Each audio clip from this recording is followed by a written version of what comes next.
Welcome to the Rim Break Rodeo. We hope this video helps. In this video, I will explain how to make shrimp cocktail. Start by selecting your shrimp. You'll want raw, peeled, and deveined shrimp, either fresh or frozen. If using frozen, thaw them completely first. Next, get your cooking station ready.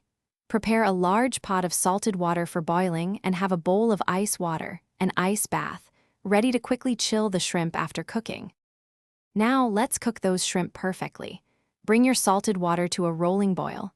For extra flavor, you can add a lemon slice and a bay leaf to the water.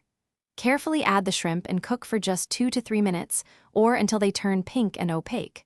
Overcooking makes them tough, so watch them closely. Immediately transfer the cooked shrimp to your ice bath to stop the cooking process and keep them tender. A great shrimp cocktail needs a fantastic sauce, and making it yourself is easy. In a bowl, combine 1 cup of ketchup with 2 tablespoons of prepared horseradish. Then, add 1 teaspoon of Worcestershire sauce and a dash of your favorite hot sauce for a little kick. Finish it off with a squeeze of fresh lemon juice to taste. This really brightens up the flavors.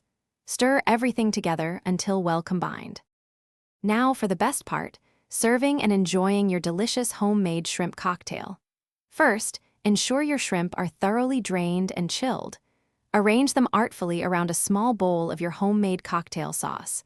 Garnish with fresh lemon wedges and a sprinkle of chopped parsley for a beautiful presentation. Remember, presentation makes a big difference. Don't forget to check the description for a link to those leak-proof containers and other great deals to help with your kitchen adventures. Enjoy your perfectly prepared appetizer. Thanks for watching. Consider subscribing if we helped you.